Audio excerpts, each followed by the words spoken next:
The storm had been relentless, swallowing the ruined city in sheets of cold, pounding rain. Water cascaded from the remains of buildings, slipping through shattered windows and eroding the skeletal remains of a once thriving civilization. Nature had begun reclaiming what was left. Vines coiling through cracks in crumbling stone, trees pushing through streets that had long since lost their names. Karen moved through the ruins like a shadow, his steps careful, deliberate. The smell of damp decay hung heavy in the air, mingling with the distant scent of rust and old fire. He had walked these streets for years, knew them like the back of his scarred hands. He knew where to step, where to avoid. He also knew he wasn't alone. Something had changed in the air. A shift, subtle but undeniable, a stillness that did not belong in a city of ghosts. His grip tightened around his rifle, fingers instinctively brushing against the worn leather strap of the holster at his hip. The weapon was old but reliable, an extension of himself in a world where trust was a death sentence. Karen had learned that lesson long ago. Tonight, he had no plan beyond survival. He had been moving east for weeks, scavenging what he could, avoiding patrols where necessary, hunting when the opportunity arose. But the storm had forced him to take shelter. And now, as he stood before the ruined church, he hesitated. He had passed this place before, a relic of a time when people still believed in things greater than themselves. The stone walls, though cracked and worn, still stood defiantly against time. The stained glass windows, shattered but stubbornly clinging to their frames, whispered stories of gods that no longer listened. The doors had been closed the last time he was here. Now they were open, just slightly, just enough. He moved closer, boots sinking into the wet earth, senses sharpening. He listened, really listened, beyond the rain, beyond the distant echoes of collapsing ruins. There, a flicker of movement inside. His pulse steadied, but his instincts went taut. No one sane sought shelter in places like this. Not unless they were desperate. Karen adjusted the rifle strap across his back and reached for the knife at his belt instead. Guns were loud. Blades were certain. The old wooden doors creaked as he pushed them open, the sound swallowed almost instantly by the storm outside. The air inside was thick, damp, heavy, and warm. Alive. His eyes adjusted quickly to the dim candlelight flickering near the altar. Someone had been here for a while. He could see the makeshift bedding, blankets piled haphazardly in the corner, half-burnt candles melted onto the stone floor, small, carefully stacked supplies that suggested someone planning to stay. And then he saw them. Huddled against the wall was a woman, tall, striking, and undeniably not human. Her skin shimmered in the candlelight, a deep, rich shade of violet, smooth and untouched by scars or blemishes. Her hair, white as untouched snow, cascaded down her back in tangled waves, and pressed against her sides, clinging with small, trembling hands, were two children. They were smaller versions of her, same violet skin, same white hair, but their eyes were wide with exhaustion and fear. The woman tensed the moment she saw him, her arms tightening around the children, body coiled like a predator backed into a corner. Care didn't move. He had seen fear like this before. It always came just before violence. The little girl, slightly older than her brother, gripped the fabric of her mother's robe. The boy, too young to fully understand, buried his face against her, small fingers curling desperately around her arm. "I'm not here to hurt you," Karen said, keeping his voice even. The woman didn't respond. She didn't move, didn't blink. Her breathing was controlled, but he could see the slight tremor in her hands. The girl lifted her head slightly, whispering something in a language Karen didn't understand. The woman responded without breaking eye contact, her voice soft but firm. Then, haltingly, in heavily accented English, she spoke. "Please do not harm." Her voice was raw, heavy with exhaustion. Outside, the wind howled, rattling what remained of the stained glass. The storm was getting worse. Karen's gaze flicked around the room again, the way the blankets were arranged, the small half-eaten rations nearby. They had been here for at least a few days. They weren't just passing through. They were hiding, which meant someone was looking for them.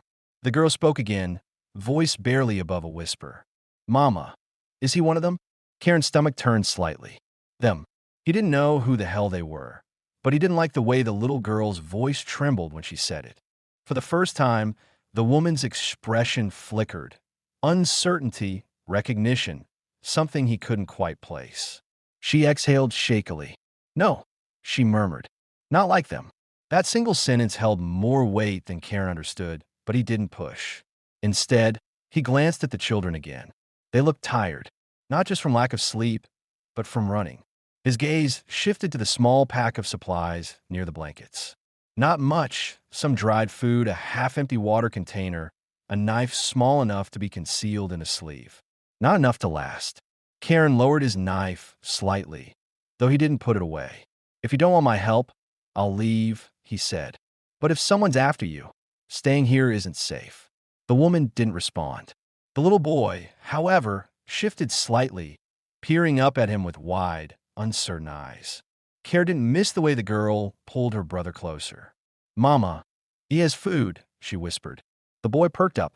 Can we eat? I'm hungry. The mother hesitated, her fingers tightening around her children. Karen sighed. Slowly, carefully, he reached into his pack and pulled out a ration bar. He unwrapped it halfway and took a bite, a universal sign of trust. Then he held it out, not to the woman, but to the boy. The child stared at it, eyes flicking to his mother for permission. The woman was silent, but after a long pause, she gave the smallest of nods. The boy reached out with hesitant fingers and took the food. He sniffed it, then bit into it eagerly. The girl, watching her brother eat, finally looked up at Karen. Are you bad? She asked. Karen hesitated. Sometimes, he admitted. The girl frowned, considering this answer. Then she glanced at her mother. Is he better than them? The woman closed her eyes for a moment, breathing deeply. Then at last she nodded. Yes, she whispered. Karen exhaled. It wasn't trust. Not yet. But it was a start. Then from outside, the sound of footsteps. Heavy, measured, getting closer. The woman went rigid. Karen's fingers tightened around his knife. Whoever was hunting them had just found their trail. Karen's body tensed as he reached instinctively for his rifle. He didn't know who they were, but he knew what they were.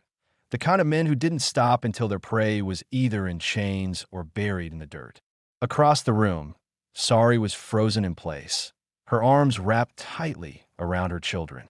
Her breathing had gone shallow, nearly silent, the kind of stillness that came from knowing movement meant death. The little girl, sensing the shift in her mother, clutched her arm. Mama, she whispered, barely audible. Sari's grip tightened, her eyes locked onto the door. The boy whimpered, curling into her side. Karen moved fast. In 3 strides, he was next to them, pressing a finger to his lips. Not a sound. His voice was low, steady, but firm enough that even the children seemed to understand. The footsteps slowed, pausing just outside the church doors. For a long, suffocating moment, there was only the sound of rain. Then, the doors began to creak open. Karen acted on instinct. He grabbed Sari's wrist and pulled her behind a fallen pew, pressing them both into the shadows. The children clung to her as she curled around them, shielding them with her body. She was shaking. The first figure stepped inside.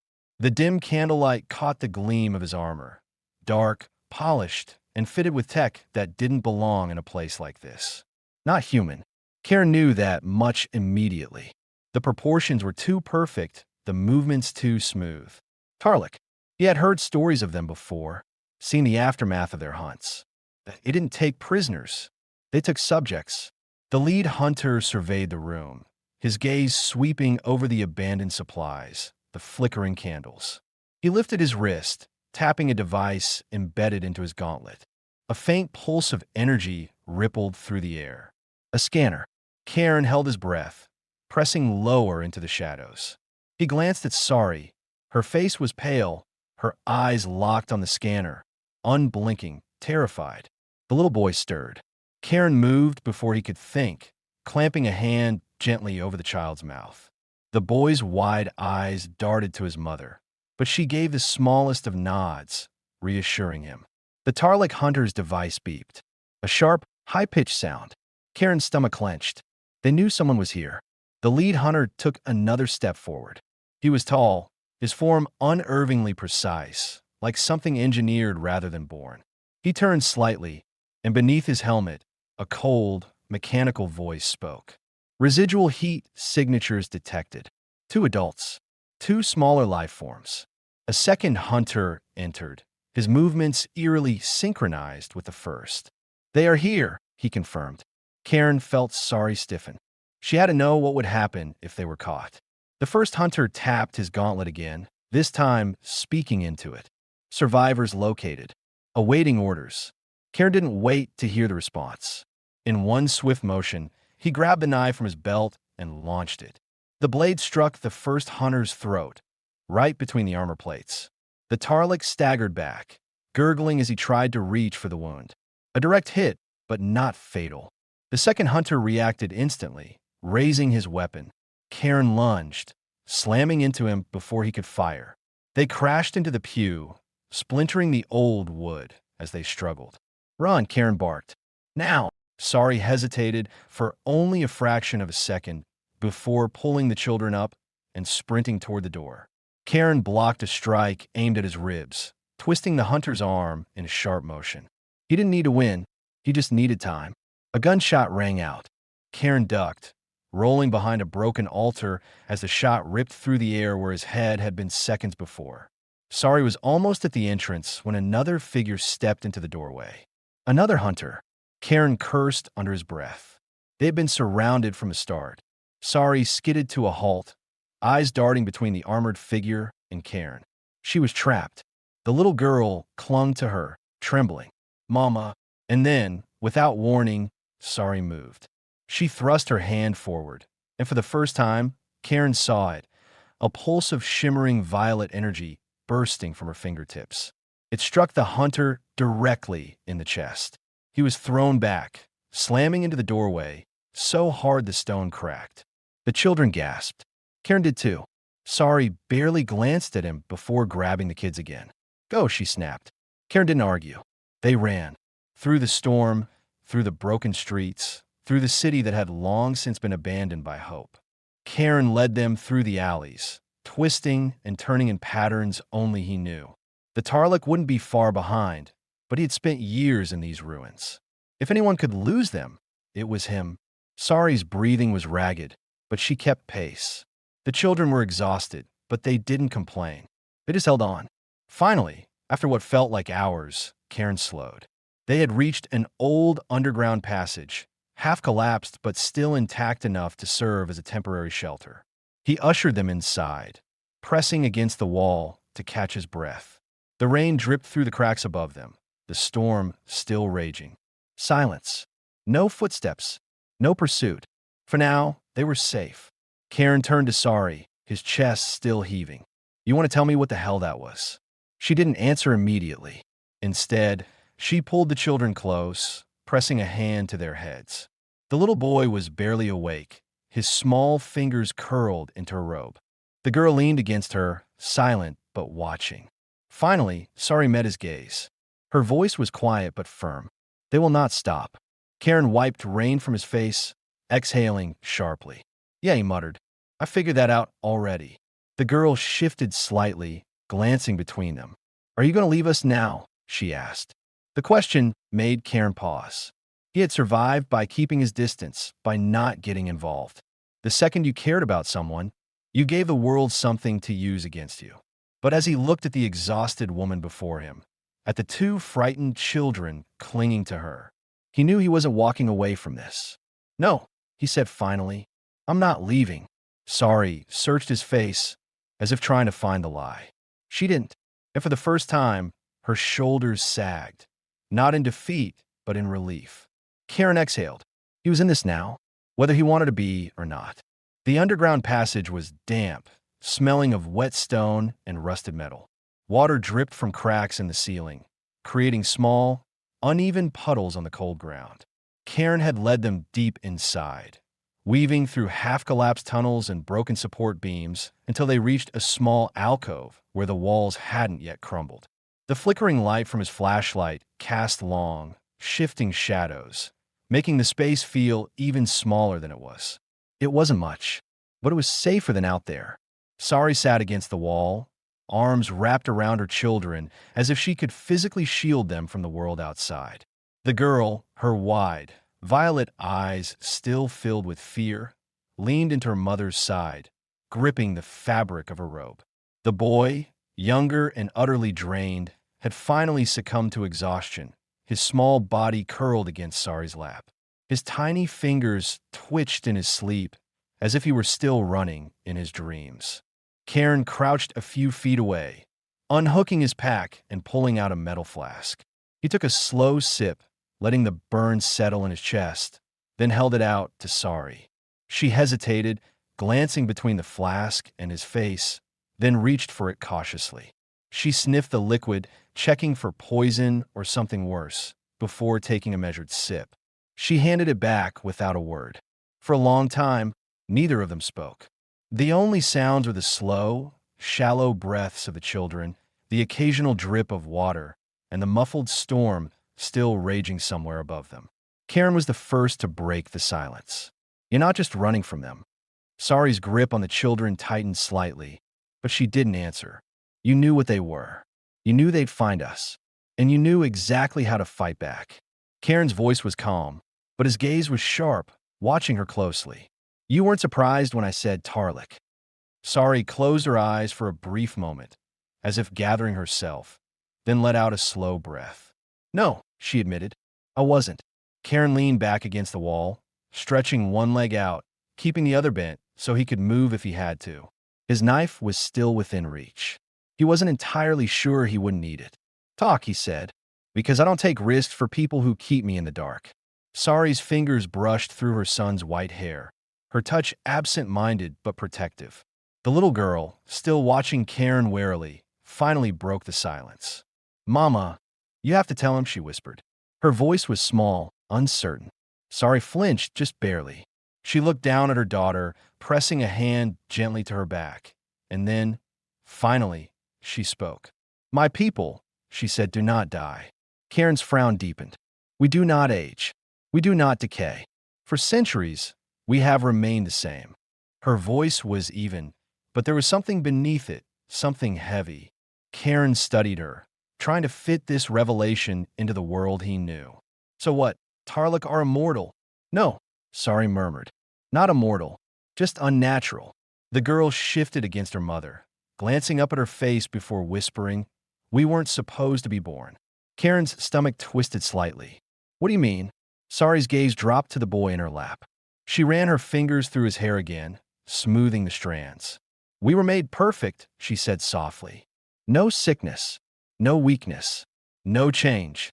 Karen exhaled through his nose.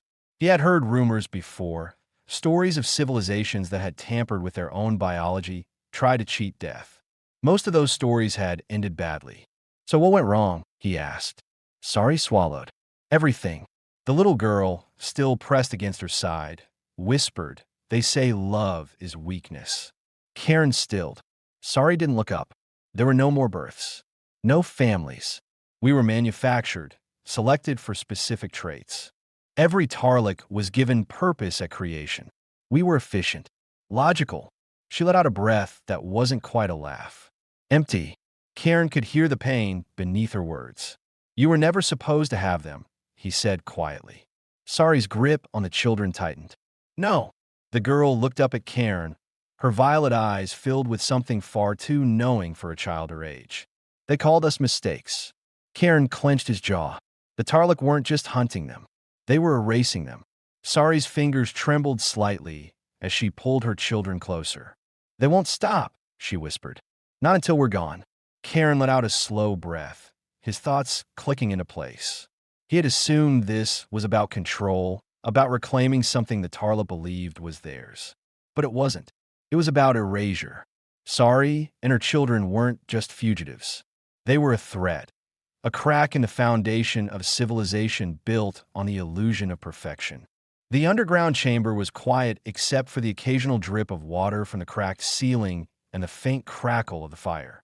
The small flame barely pushed back the cold, but it was enough to keep them from freezing in the damp, hollowed-out ruins beneath the city. Karen sat near the fire, methodically cleaning his knife with slow, practiced movements. His rifle lay beside him within reach, the weight of it a familiar reassurance. Across from him, Sari sat with her back against the wall, her long white hair cascading over her shoulders in messy waves. The firelight cast deep shadows along the sharp lines of her violet face, making her look even more distant, more untouchable. Her arms were wrapped around the children. The boy, Sev, was curled against her lap, his tiny fingers twitching in his sleep. His breathing was slow and even too exhausted to be disturbed by the tension in the air. Eileen, the older girl, sat upright beside her mother, her sharp violet eyes locked onto Karen. She was watching him again. Karen let out a slow breath, shaking his head. "You're staring, kid." Eileen didn't flinch. "You never told us your name." He arched a brow. "Didn't think you cared." Eileen tilted her head, clearly unimpressed. "You saved us. Mama says we shouldn't trust you, but we have to for now, so I should know your name."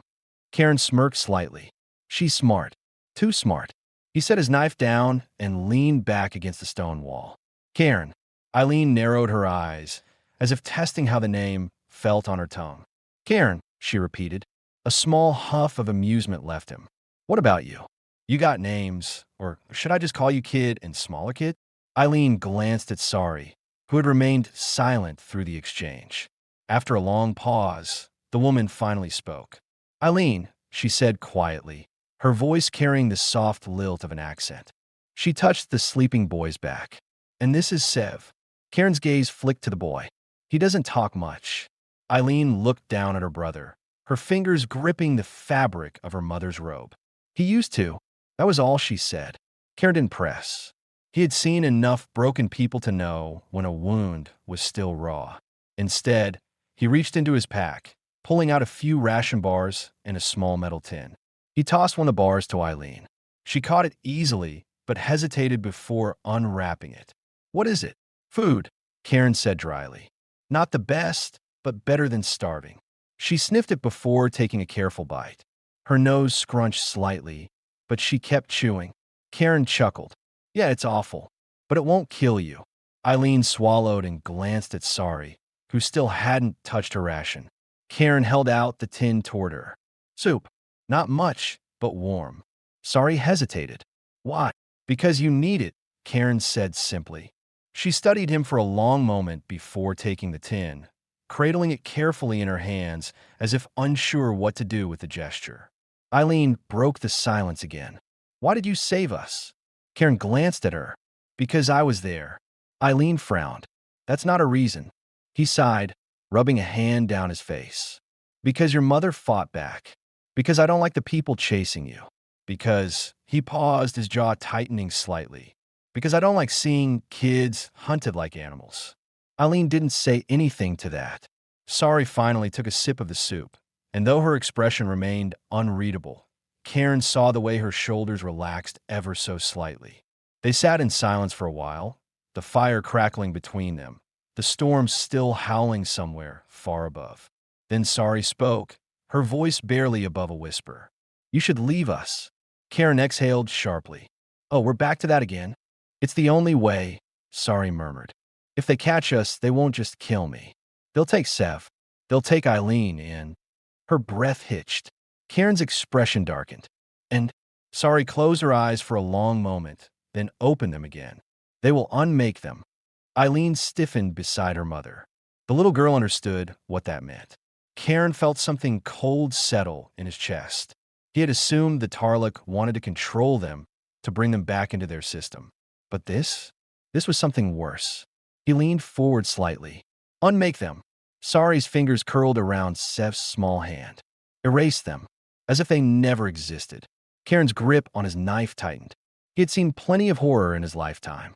He had done terrible things. But the idea of wiping out a child, not just killing them, but erasing their very existence, made his stomach churn. Eileen looked up at Karen, her voice quiet. "Are you angry?" Karen exhaled slowly. "Yeah." Eileen nodded once, as if that was the answer she had expected. Sari met his gaze across the fire, her violet eyes unreadable. Now do you see why you should leave? Karen held her stare, then shook his head. No, now I see why I won't. Sari flinched, her lips pressing into a thin line. I don't understand you. Karen smirked faintly. You're not the first to say that. Another silence stretched between them, but this time it felt different. Less heavy. Karen stood, stretching his shoulders. I'll take first watch. Sari hesitated. I can. No, you can't. He gestured towards Sev, still curled up against her. You need a rest. You're no use to them if you collapse. Sari opened her mouth to argue, but then, with a frustrated sigh, she relented. Fine. Karen moved toward the tunnel entrance, scanning the darkness. The firelight flickered behind him, sending long, distorted shadows across the stone walls. As he turned back, his gaze met Sari's again. For the first time, she didn't look at him with fear. She looked at him like she was trying to figure him out, like she wasn't sure whether he was her biggest mistake or her last hope. Karen sighed, rubbing a hand down his face. This was getting complicated. The fire had burned low, leaving only glowing embers to push back the chill of the underground passage. Shadows flickered across the stone walls, stretching and twisting with each faint crackle of the dying flames. The storm outside had eased, but the silence it left behind felt just as heavy. Karen sat near the entrance, rifle resting across his lap, fingers absently tapping against the worn metal. His eyes remained fixed on the darkness beyond the tunnel. He wasn't expecting an attack, not yet, but he wasn't about to take chances. He had survived too long by assuming that danger was always closer than it seemed. Behind him, Sari shifted. It was a small movement, barely more than the rustle of fabric, but Karen heard it. She wasn't asleep. She hadn't been for hours. You should rest, he said without turning around. A pause. Then softly, I can't. Karen glanced over his shoulder. She was sitting upright, her knees drawn to her chest, arms wrapped loosely around them. Her long white hair fell in tangled waves over her shoulders, catching the dim firelight. The exhaustion in her violet eyes was unmistakable. Karen sighed, running a hand through his own hair. He had seen this before, the kind of tired that went deeper than lack of sleep, the kind that sat in your bones, whispering that rest was dangerous because the moment you stopped moving, everything might catch up to you. Thinking about running again? He asked. Sari didn't answer right away. The firelight flickered in her eyes, reflecting something distant, unreadable. Then, finally, she whispered, I should. Karen clenched his jaw. He had expected this. It didn't make it any less frustrating. You really think you'll survive out there alone? He asked, voice quieter now. With 2 kids.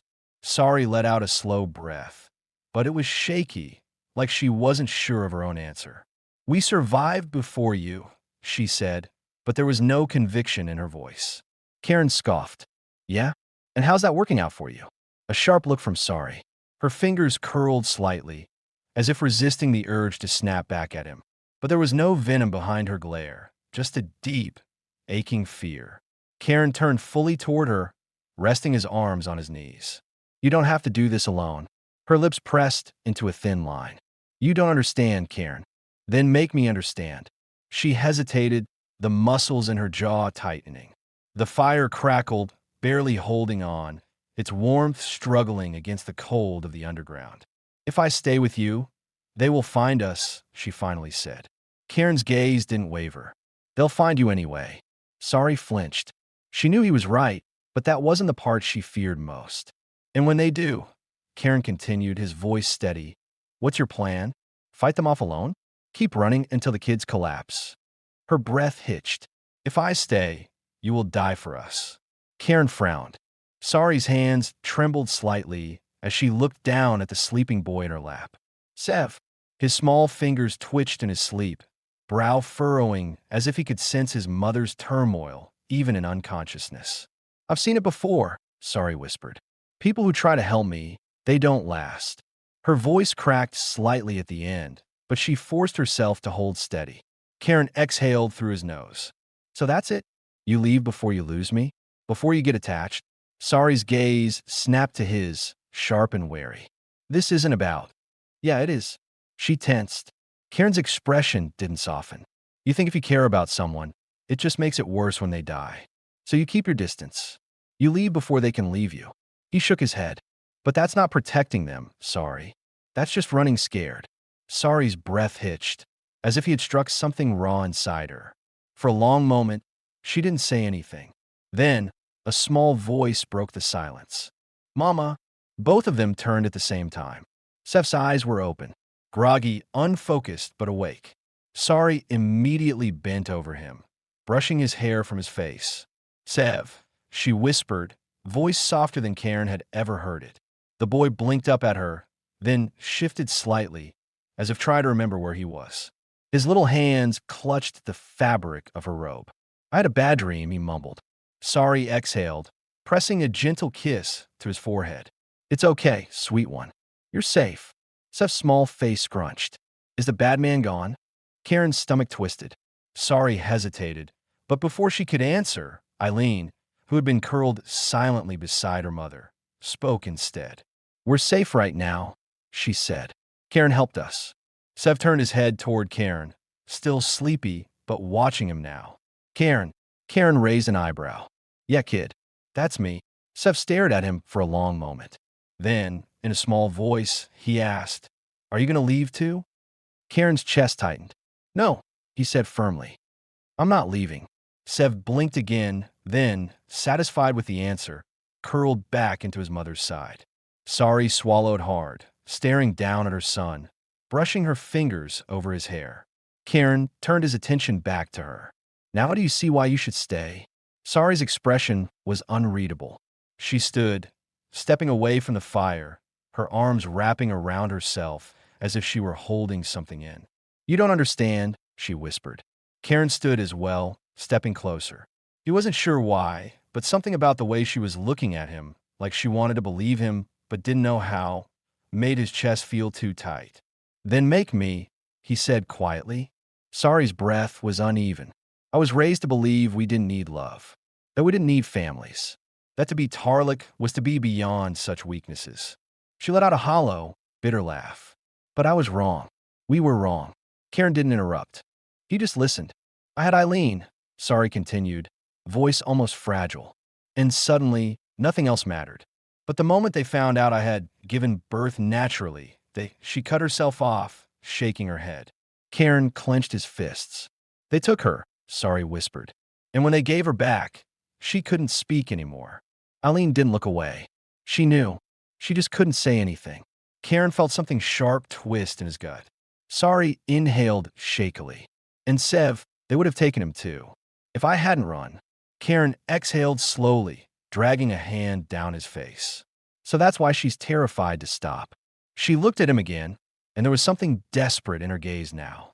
Do you see why I can't stay? Karen studied her for a long moment. Then quietly he said, Yeah. Sari's expression faltered slightly. But I also see why you should. She frowned. Karen, they took Eileen's voice. They would have taken Sev. You think running is going to stop them? Sari flinched. You don't need to run, Karen said, voice steady. You need to fight. Sari's breath hitched. For a moment, she almost looked like she believed him. Then, she turned away. Karen exhaled sharply. This woman was going to be the death of him. The underground passage had become stifling, thick with unspoken fears and the weight of the inevitable. Karen could feel it, the tension tightening around them like a noose. Even the children, despite their exhaustion, sat unnaturally still, their wide violet eyes darting between their mother and him, sensing that something was coming. And they were right. Karen had spent enough time being hunted to recognize the shift in the air. It wasn't just paranoia or nerves, it was instinct, the kind that kept a man alive long after he should have been dead. He stood slowly, rolling his shoulders, feeling the dull ache in his muscles. He hadn't slept much, not since they found each other, and now it seemed like that choice had been the right one, because they weren't alone anymore. He turned toward Sari, who was already watching him, her arms still wrapped protectively around Sev and Eileen. Her expression was unreadable, but she had that same quiet stillness, that readiness to move that only someone who had spent too long running could have. You feel it too, Karen murmured. Sari didn't blink. Yes. Eileen shifted closer to her mother. Sev, who had only just woken fully, sat up and rubbed his eyes. He looked at Karen with confusion before speaking. Is the bad man coming? Karen's grip on his rifle tightened. Not a bad man. Bad men. Bad things. Yeah, kid, he said quietly. They're coming. The wind outside had changed. The tunnels had a way of carrying sound, twisting it, warping it, but Karen knew the difference between an empty night and one filled with movement. Boots. Slow, measured. Too precise to be scavengers.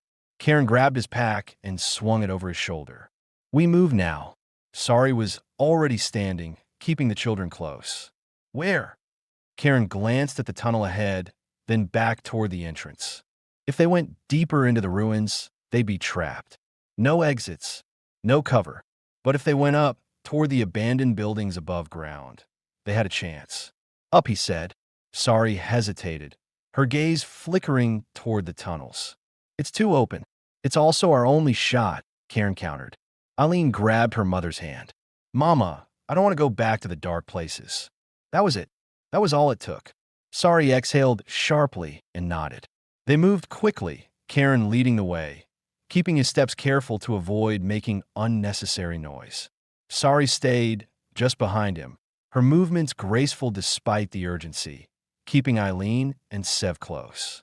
The tunnels stretched before them like veins in a corpse, winding and broken. But Karen knew these ruins.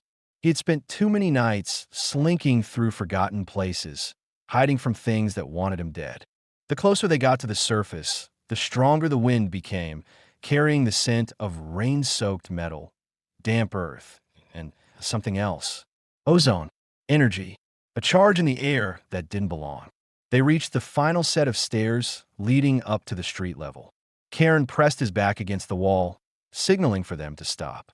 The sounds above were closer now. Then, the hum of machinery. Karen closed his eyes briefly. Damn it. They have a scout drone, he muttered. Sari's breath caught. Eileen squeezed her mother's hand tighter. Sev clung to Sari's leg. Karen shifted, gripping his rifle, mind racing. If they moved now, the drone would spot them. If they waited, the hunters would catch up. Either way, it was bad. He turned to Sari. I need you to trust me. Sari tensed. Karen. He stepped closer, lowering his voice. I mean it. No arguing. No hesitating. I tell you to run, you run. I tell you to hide, you hide. Got it?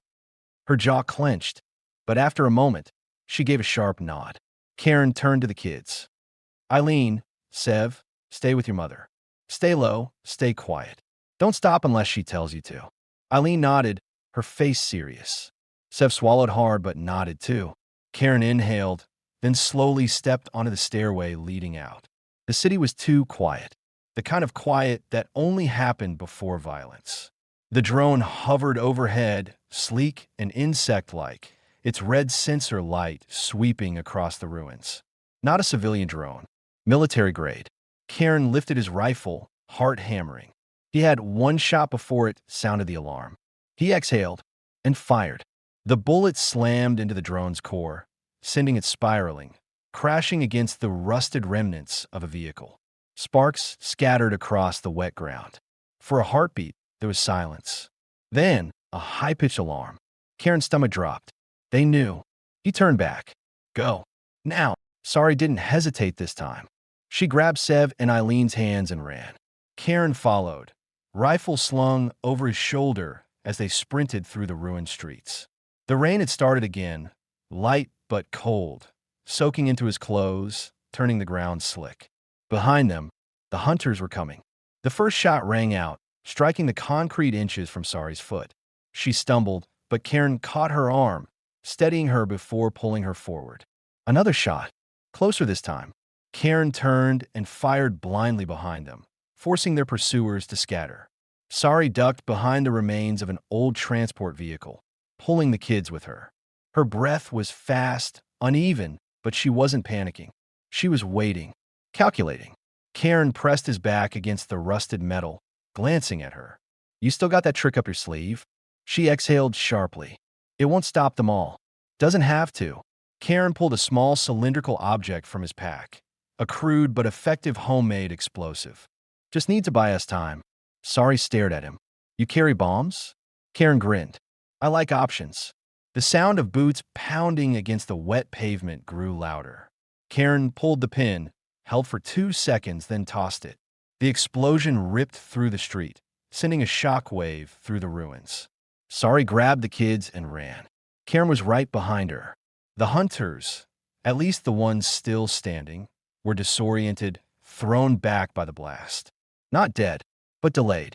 They ran until their lungs burned, until their legs felt like lead. Finally, they reached an old storage facility on the outskirts of the ruins. Karen shoved the door open, ushering them inside. Sari collapsed against the wall, clutching the children. Karen bolted the door and turned back, breathing hard. For a long moment, none of them spoke. Then Eileen whispered, "Did we win?" Karen let out a breathless, humorless chuckle. "Not yet, kid." Sev curled against his mother's side, his small voice muffled against her robes. "Mama, I'm scared." Sari pulled him close, pressing a kiss to his forehead. "I know, sweet one. I know." Karen wiped the rain from his face, his hands still shaking slightly. The Tarlik would come again, but they weren't dead yet. And as long as he was breathing, he'd make sure those kids never ended up in their hands. The air inside the abandoned storage facility was thick with the scent of rust, damp wood, and old dust. The only sound was the faint drip of rainwater leaking through cracks in the ceiling. The fire had been put out hours ago. Smoke meant visibility, and they couldn't afford that. Karen sat near the entrance, his rifle resting against his knee, his back pressed against the cold metal wall. His muscles were tight, coiled, ready. Every instinct in him screamed that the Tarlik weren't done. They were coming. Sari sat across from him, her arms wrapped around the children, shielding them as much from the cold as from the fear settling over all of them. She looked exhausted. Dark shadows framed her violet eyes, her face drawn and pale in the dim light filtering through the cracks in the walls. Eileen sat beside her mother, her fingers gripping the hem of Sari's robe, while Sev curled against her, his tiny hands tucked beneath his chin. Karen studied them, jaw clenched. They couldn't keep running forever. "We should move," he said quietly. Sari barely lifted her head. "We won't get far in the dark." "They won't care if it's dark," Karen muttered. "They're tracking us." Eileen's head lifted slightly. Her wide, unblinking eyes locked onto Karen, filled with something far too knowing for a child.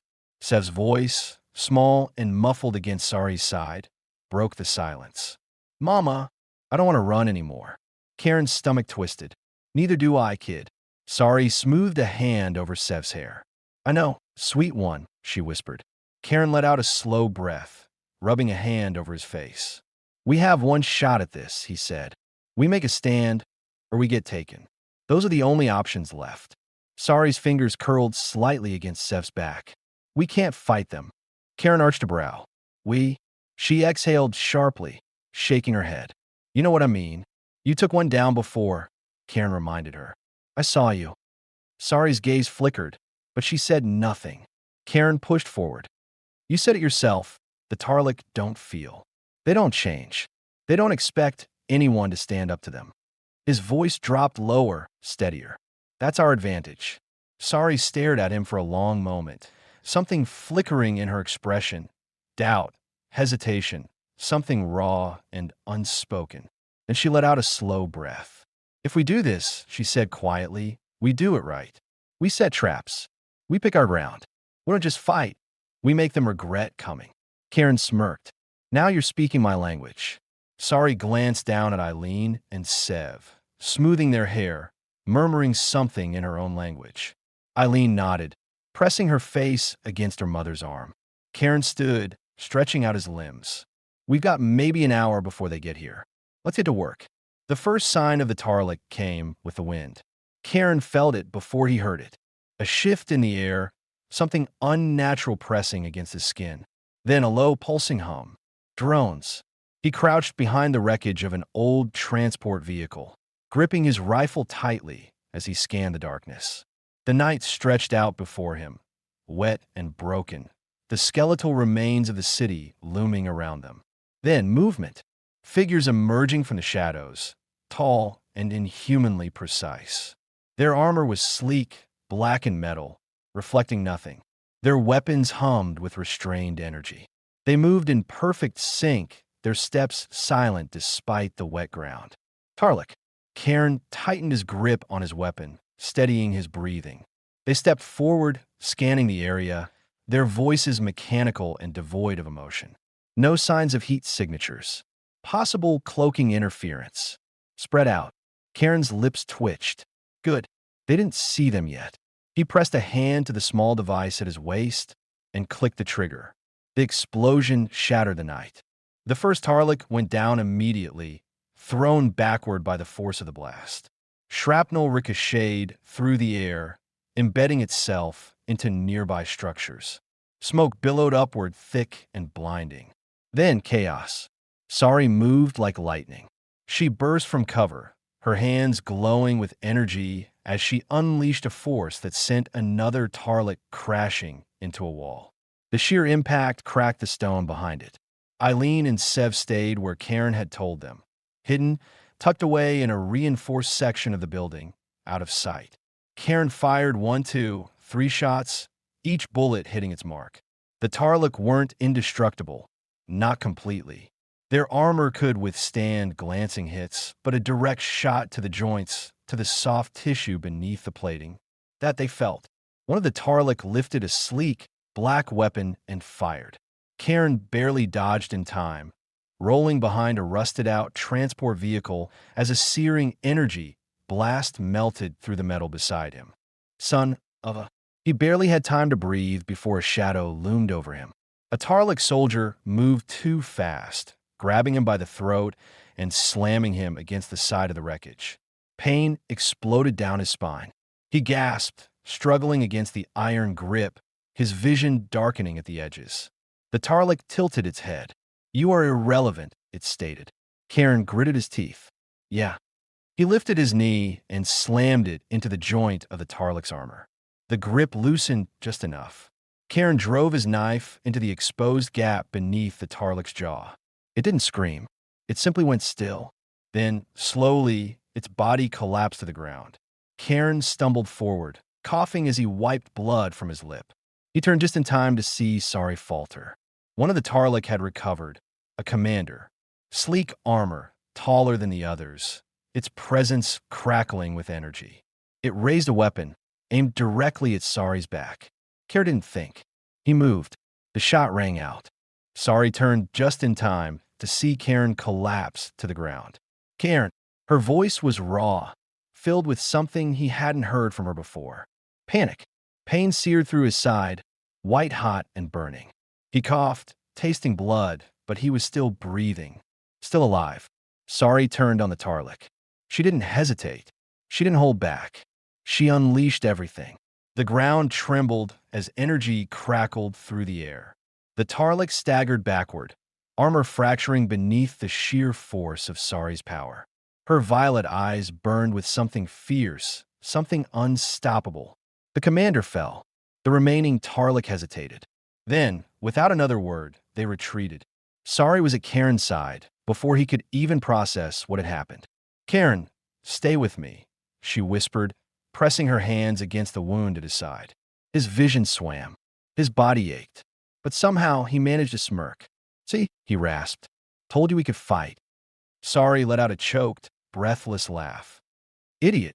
Eileen and Sev rushed forward, their small hands reaching for him, for their mother. Cairn let out a slow, shaky breath. They had survived. For now.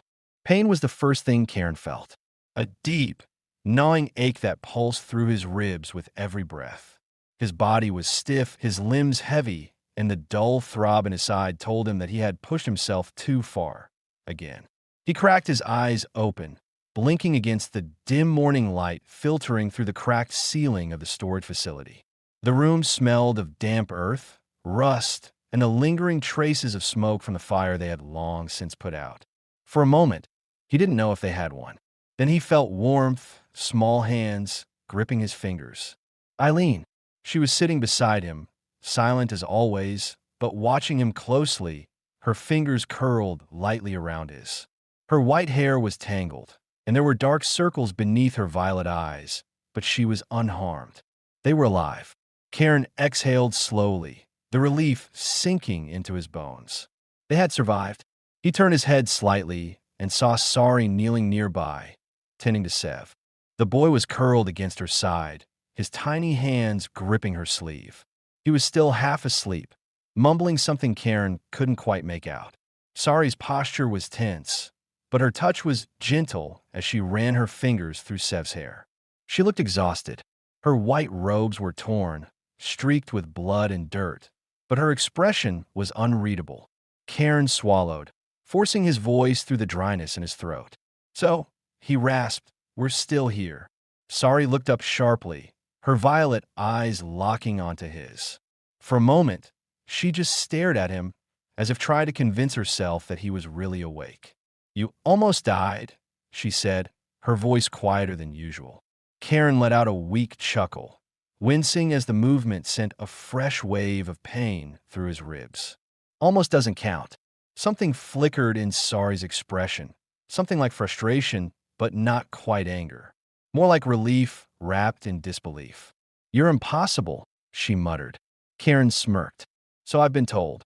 Eileen tugged lightly on his hand, drawing his attention back to her. She was frowning. "You scared us," she signed, her fingers moving quickly. Karen sighed. "Didn't plan on getting shot, kid." Eileen's frown deepened, unimpressed.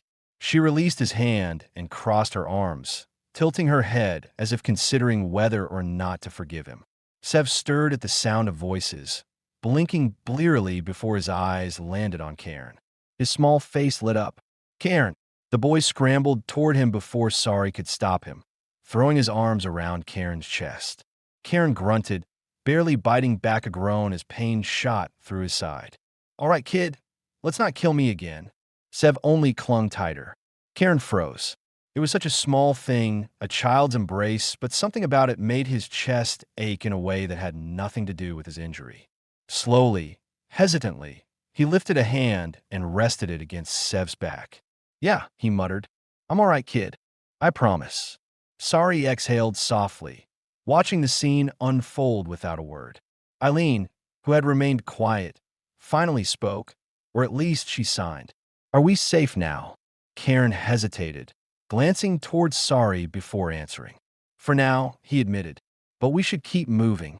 The Tarlik don't give up that easily." Sari's fingers tensed at her lap. "I know," she murmured. Karen shifted, testing the stiffness in his limbs. "We need a real plan. Running won't last forever." Sari's eyes darkened. "You think I don't know that?" "I think you've spent too long waiting for someone to tell you what to do next," Karen countered. "That's not an option anymore. We make our own next step." Sari inhaled sharply, ready to argue, but then Eileen touched her arm. The girl's fingers moved carefully, forming words that held more weight than any spoken sentence ever could. "I don't want to run anymore." Sari's breath caught. Sev lifted his head, looking between them. "Me neither," he whispered. "I want a home." Karen watched as Sari's entire body seemed to lock up. This was the moment, the decision she had avoided for so long. Slowly, Sari closed her eyes, exhaling through her nose. She pressed a kiss to the top of Sev's head, then lifted her gaze to meet Karen's. When she spoke, her voice was steady. "Then we find one." Karen's smirk was slow, but it was real. "Glad you finally caught up." Sari shook her head, but this time there was no fear in her eyes, only determination. "Where do we go?" Eileen asked. Karen thought for a moment, glancing at the broken city around them. There weren't many safe places left in this world, but he knew of one. "North," he said. "There's an old resistance stronghold there. They've got food supplies. People who don't ask too many questions." Sari nodded. "Then that's where we go." Karen let out a slow breath, feeling something unfamiliar settle in his chest. "Hope." Sev tugged at his sleeve. "Are you staying with us?" Karen met Sari's gaze. She didn't look away this time. She just nodded. Karen smirked, ruffling Sev's hair. "Yeah, kid, I'm staying." Eileen smiled, and though she didn't speak, Karen understood what it meant. Sari exhaled, shaking her head, but her hand brushed against his, just briefly. It was the first time she had reached for him without fear. Karen pushed himself to his feet, wincing. All right, let's get moving. Sari gathered the children, and together, they stepped out into the cold morning light. For the first time, they weren't running. They were going home. Karen was starting to hate waking up in pain. It had been nearly a week since the final fight with the Tarlik, and though he was alive, he felt like he had been chewed up and spat out by fate itself. His ribs still ached with every breath, his side burned when he moved too fast, and his pride had taken an even worse hit because he had been forced to rest while Sari and the kids handled everything. The small hideout they had found was tucked deep into the ruins of an abandoned outpost, its walls still sturdy enough to keep out the wind, its underground storage rooms offering a secure place to recover. But even safety didn't quiet Karen's instincts. He had spent so long moving, surviving, staying one step ahead of death, that the stillness felt wrong. But this time, something was different. This time, no one was hunting them. Sari had been the first to realize it. A silence stretching too long. No more signs of patrols. No more drones scouring the skies. At first, Karen thought it was a trap. But after days of watching, waiting, tracking movements through the ruins, the truth became clear. The Tarlik weren't coming. Something had changed. And when Karen finally felt strong enough to sit upright, without feeling like his ribs were going to snap, Sari told him why. They're at war, she had said. Not with us. With something else. The Tarlik, so focused, so precise in their pursuit of her and her children, had suddenly redirected their forces elsewhere. A new enemy. A greater threat. Karen didn't know what scared him more. The fact that the Tarlik had abandoned their hunt, or the fact that there was something out there dangerous enough to make them stop. For now, though, it meant one thing. Sari and her children were free. The rain had started again by the time Karen finally managed to get to his feet. He groaned, gripping the stone wall for support, muttering curses under his breath. His body protested, but he was done with lying around. A familiar voice behind him made him stop. You shouldn't be up. Karen turned his head and saw Sari standing in the doorway, arms crossed, expression unimpressed. Yeah, well, he grunted, I'm tired of feeling useless. Sari sighed, stepping toward him. You're not useless, Karen. You sure about that? He smirked. Because last I checked, you were the one keeping me alive. She didn't smile. Instead, she reached out, pressing her palm lightly against his chest, right over the bandages she had carefully wrapped around his ribs. Karen swallowed. Her touch was careful, warm, grounding. You scared them, she murmured. Eileen. Sev. Her violet eyes met his, something unspoken lingering in them. You scared me. Karen's smirk faltered slightly. He didn't know how to answer that. He had spent his whole life not being someone people worried about. Didn't mean to, he muttered. I know. For a long moment, neither of them spoke. The only sound was the distant patter of rain against the stone. Then Sari did something he didn't expect. She stepped closer, close enough that he could feel the warmth of her body, close enough that the scent of rain and earth clung to her skin. Karen blinked. Sorry, you almost died for us, she whispered. Karen exhaled. I'd do it again. Her fingers curled slightly against his chest, and for the first time since they met, she didn't look away. You don't have to, she murmured. Karen tilted his head slightly. What are you saying? Sari inhaled slowly. I'm saying, you don't have to fight alone anymore. Karen's breath hitched. For so long, he had been the one convincing her to stop running, the one pushing her to believe that they could build something instead of just surviving. But now, she was the one standing still, offering something real. A choice. A future. Slowly, cautiously, she lifted a hand to his face, her fingers brushing against the rough stubble on his jaw. Karen had been in fights. He had taken lives. He had survived in the harshest corners of a dying world. But this made his heart pound harder than any battle ever had. Sorry, he whispered, and then she kissed him. It was hesitant at first, soft, uncertain, as if she wasn't sure if she had the right to do this. But when Karen moved, he cupped her face and deepened the kiss. She didn't pull away. She pressed into him, her hands gripping the fabric of his shirt, like she was afraid he might disappear. like she was finally allowing herself to believe in something other than fear.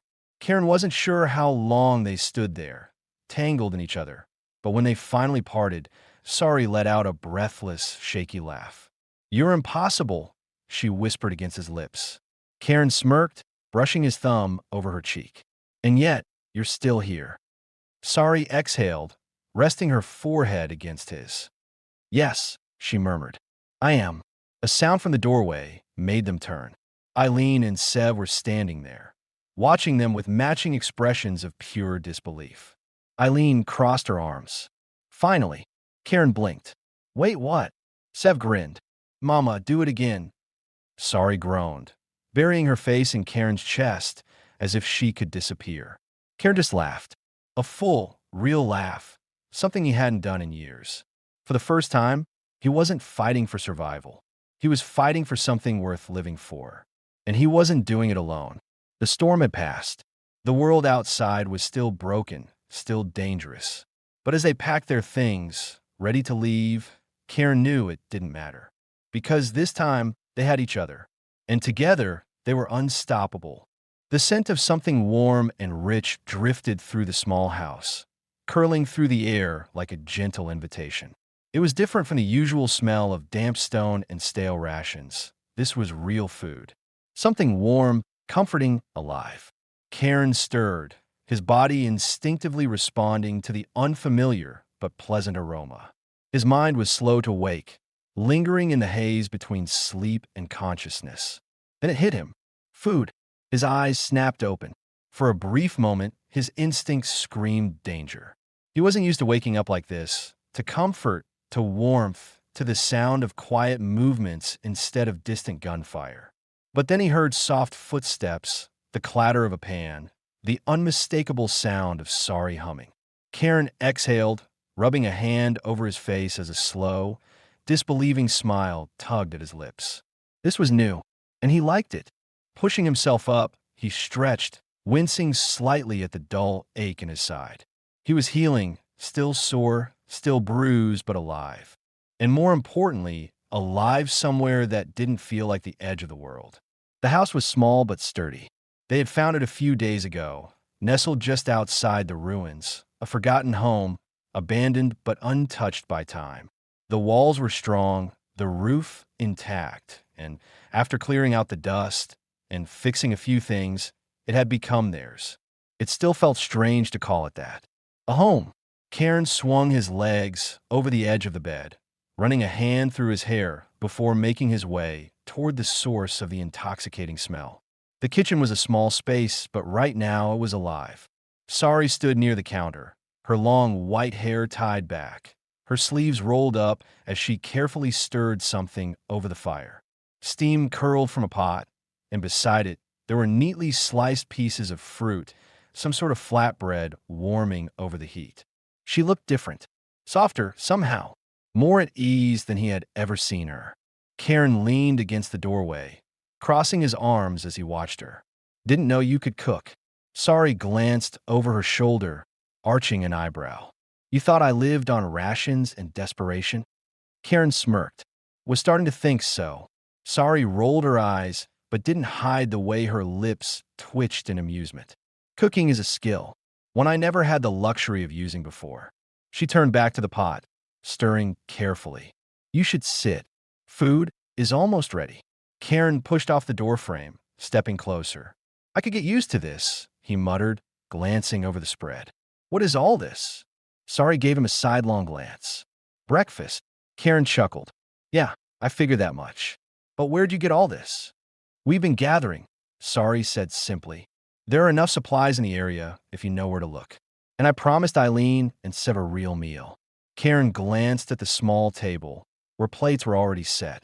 It was such a simple thing, but something about it made his chest tighten. It felt normal, and normal was something he hadn't had in a very long time. Before he could say anything else, a stampede of small feet thundered through the house. Eileen and Sev burst into the kitchen, full of early morning energy. "Mama!" Sev skidded to a stop, eyes widening as he inhaled deeply. "It smells so good." Eileen grinned, hopping onto a chair. "Real food." She glanced at Karen. Bet you thought Mama couldn't cook. Karen held up his hands. Hey, I just said I was surprised. No one said anything about doubt. Sorry smirked, but didn't comment. Sev bounced on his feet. Can we eat now? Please. Sorry shook her head, amused. Sit. The children scrambled into their seats. Karen sat as well, still trying to wrap his head around the fact that this was real. Sorry served them, placing warm bread and fruit onto their plates before ladling steaming portions of stew into bowls. The moment the food hit the table, Sev dug in enthusiastically, making happy sounds as he ate. Karen picked up a piece of the bread, biting into it. His eyes widened slightly. Damn. Sorry arched a brow. That good? Karen smirked. Better than anything I've had in years. Sorry shook her head, but looked pleased. They ate together, talking about nothing and everything at once. The war, the running, the fear, it felt far away now, distant memories instead of looming threats. And for once, there was laughter. After breakfast, Karen found himself pulled into an unexpected battle of a different kind. Sev had challenged him to a game. Eileen had declared herself the referee, and before Karen could fully grasp what was happening, he was caught in a full-on wrestling match with a 6-year-old. Sev, you little. Karen grunted as the boy launched himself at him, attempting to tackle him to the ground. Karen let himself fall, over-dramatically collapsing onto the floor with a loud groan. I'm hit. Sev cackled victoriously, climbing onto his chest. I win. Eileen clapped. Sev, champion of the world. Karen groaned, pretending to be defeated. So this is how it ends, huh? Sev grinned. I'm the strongest.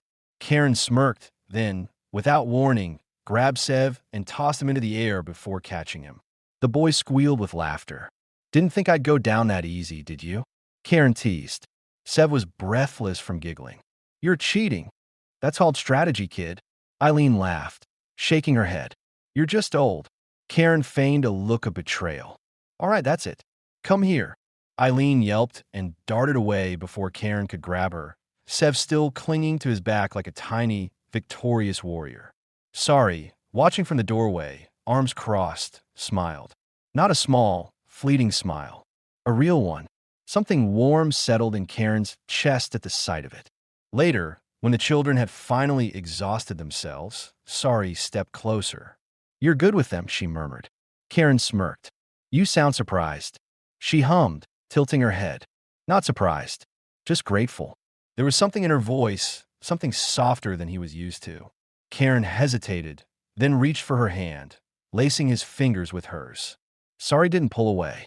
Instead, she stepped closer, pressing a soft kiss to the corner of his lips. Karen froze. Then, he turned slightly, catching her lips fully with his own. Sorry sighed against him, melting into the kiss, her fingers curling slightly against his chest. When they finally pulled apart, she rested her forehead against his. Karen smirked. You keep doing that, and I might start thinking you like me. Sorry chuckled, a real, warm laugh. I do, she admitted softly. Karen grinned. Good. Outside, the world was still broken. But inside this home, inside this moment, everything was exactly as it should be.